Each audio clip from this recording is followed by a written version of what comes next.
The men's basketball team hits the road for the first time in Big Ten play tomorrow, playing at Indiana at 6 p.m. on ESPN. Saturday's game against number 4 Maryland at the Kohl Center will start at noon and also be televised by ESPN. Head coach Greg Gard is here. We'll have some opening comments, then take questions. I think obviously the first time now for our guys to go on the road in league play where teams know each other a little bit better. Hopefully we've taken some steps forward from Purdue last week into Rutgers, the Rutgers game on Saturday. I think we're going in the right direction. I know the guys are excited about now trying to take this on the road. It's a huge challenge. Indiana's one of the best offensive teams in the country with one of the best point guards in the country, Yogi Ferrell, running the show. So we know it'll be a hostile environment, but I know our guys are looking forward to it in terms of can we take another step forward and how are we going to handle the environment of the road and continue to grow as a team.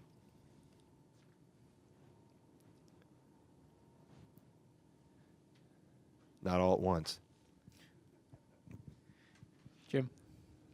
Greg, do you, when you look at three-point field goal percentage defense, is that a stat you pay a ton of attention? I know a lot of people don't even believe in that because they think there's only a certain number of things you can control with that stat.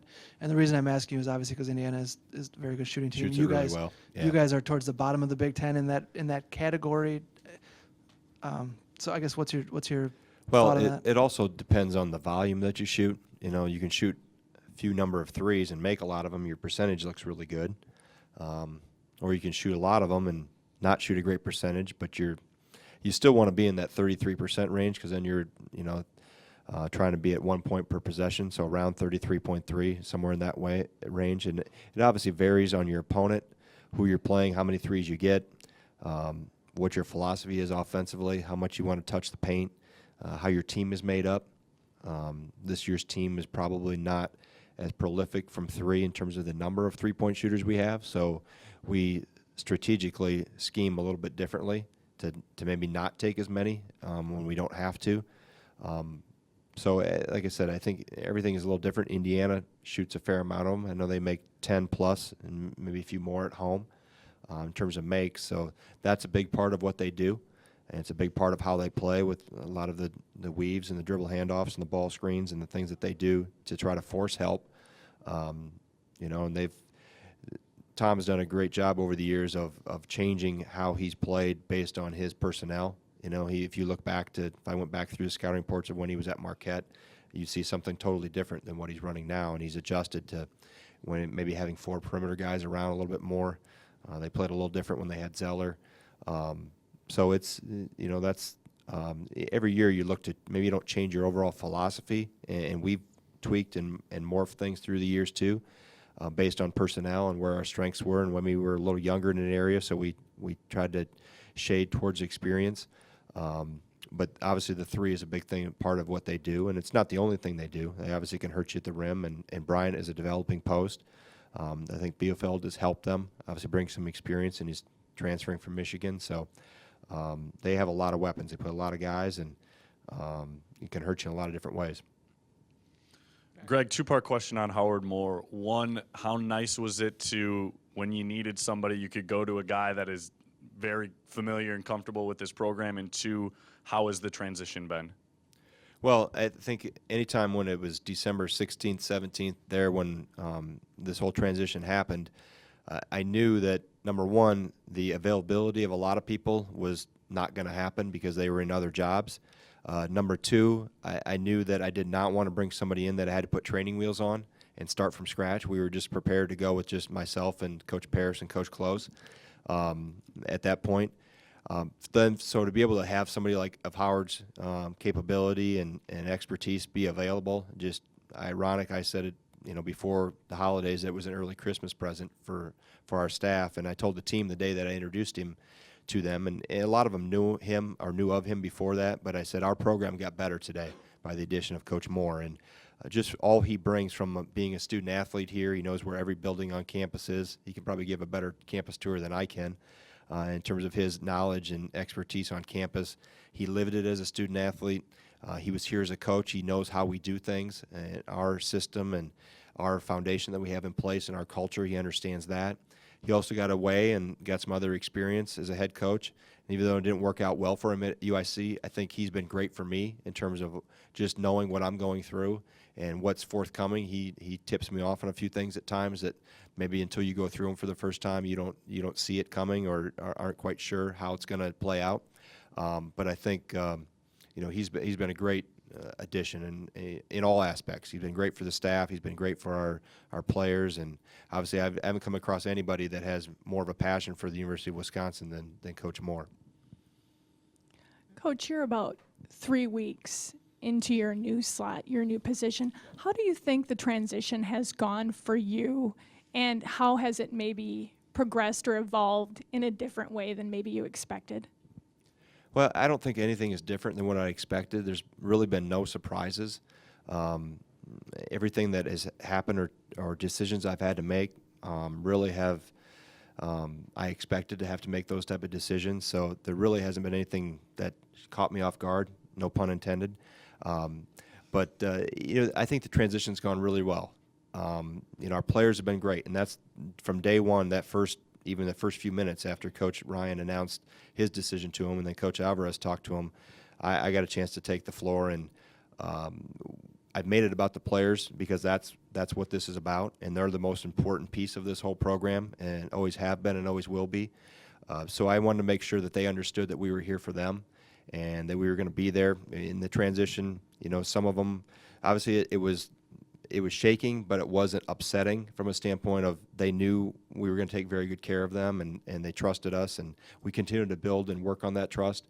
Obviously, my role changes, my responsibilities change, but my relationship in terms of my ability to communicate with them and talk to them and help people work through things, and they're all different. I mean, I can't talk the same way to Nigel Hayes that I can to Bronson Koenig, and same different from Zach Showalter to Ethan Happ. They're all different, and they always have been. I mean, going back through the players we've had over the years, that's where the personal relationship comes in, and you figure out what's the best way to communicate. Some learn better by video, some learn better on the floor, some you really have to talk a little more deeply to. Others you have to make it short and sweet and move on. So I think it's gone as well as can be expected, and in large part due to obviously how our players have handled the transition, and then the people that have been around me with our support staff, my coaching staff, and everything that's involved. It's not one person that does this, and it's not a one-person program. There's a lot of people that have hands on deck with this operation. I think most players would like to say they give the same amount of effort in practice, every day, no matter what. But have you seen a new energy, a new purpose in some of the guys that are now getting a chance, playing first half minutes for the first time maybe in their career, and do you see that as a positive? Well, yes, I see it as a positive to answer your second part first, but I think anytime there's an opportunity for a young man or a student athlete in any sport, that's why they're here. They didn't come here to sit on the bench forever. They all want to work towards a goal, and obviously that's trying to help the team playing games. And obviously they have a very valuable contribution they make in practice every day with the scout team, but also at the same time they know they want to keep working towards what's going to be next and eventually get in a position where they can have minutes on the floor. And I just didn't start handing out minutes just because I wanted to play more guys. The guys that are playing at practice pretty well, and it probably my hand got shown a little too earlier than the plan in the Green Bay game with Showalter and Koenig getting 2 fouls, so I had to play Jordan. And obviously he had a couple miscues early, but I thought once he got through that, and I've always thought that with younger players, you let them play through a couple mistakes. Not that you're going to let them go hog wild with mistakes, but you let them gain a little confidence, and they have to fail first sometimes in order to succeed. So for him to go out and turn the ball over a couple times, and I didn't have a choice. I had to play him because I couldn't put Zach and Bronson back in at that point in time, I felt, with 2 fouls in the first half. But I think just that's one example of how somebody has grown through this a little bit, and he's nowhere near where he can be. I think there's still times when I have to play traffic cop in practice and pull him over for driving too fast. He goes 80 and a 55 at times with the ball, and we need to slow him down, and he's learning that. But the best teacher of all I found over the years is experience. I mean, I can talk about it as a coach. Our staff can talk about it. We can show stats. We can show video. We can drill things. But the experience is still the best teacher. And sometimes you get baptized by fire, so to speak, that you go in and make some mistakes. And I think other guys have found that too, that Alex has come in and played well at times. Charlie. My rotation really isn't set from a standpoint I know who's going to go when. It's usually on gut instinct and what I see in the game and what we need. Sometimes I'll sub based on somebody that needs to come out. Sometimes I sub based on what I think we need and what somebody can bring. And I thought that's what, on Saturday, I thought Jordan Hill could give us a little spark, so I put him in. It wasn't something that I saw on the floor that I didn't like from the other guys so much as it was I thought we needed a little shot in the arm. And that's from different guys at different times. So I hope they like it. They're working. I mean, they've definitely have. We've changed practice somewhat. We practice very similar, but there are some things that are a little different. They practice very hard, and that's one thing I always, have asked of them, that we're gonna play hard, we're gonna play smart, and we're gonna play together. And for the most part, we've played hard most of the time in games. There's still times when I can find we get stagnant. And then I think we're still working on the playing smart all the time, and we're obviously still trying to come together as a team. Greg, in these 3 weeks or so, have you had any interaction with Bo? Just curious to see if is he giving you space, or have you felt the urge to reach out to him and bounce things off him at all? He's text pretty much before, I think, every game, and then he's called me after each game.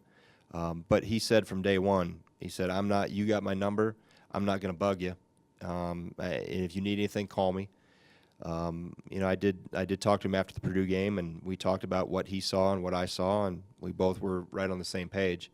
I think he's watching from afar in terms of on his TV, but he said, hey, he told me right away, you know what you're doing. Go do it. Don't worry. If you need anything, I'm always here. Otherwise, I'm staying out of your way. Greg, you guys have had success recently in Bloomington. What makes that such a difficult place to play, though? Well, they've always had very good teams for the most part. That's in large part what makes a place difficult to play, and that's what's made our place difficult to play in for teams through the years, is the guys that run around in the jerseys usually do a pretty good job. But obviously they're very passionate about basketball there. It has a long-standing history in that program that goes way back, even before Coach Knight. It's something that they're very passionate from a standpoint of how they fill it up, and they're loud. The configuration of the arena probably makes it louder than normal based on how the stands are configured and the bleachers or the seats and everything. So it starts with having a good team. And then obviously you have a fan base like theirs that has a long-standing history. They can. I can go back through Indiana history I watched growing up, but I always pretended I was Steve Alford out in the driveway. I used to have hair like him, but that's obviously changed. And so there's. He was playing there obviously during my high school years, and that's somebody I tried to emulate. I think you look across the conference, and you're going to see a lot of places that are tough to play, regardless of size, of how many people are in there. And it's in large part due to the players that are on the floor. Anything else for Coach? All right. All good? All right, thanks Greg. guys.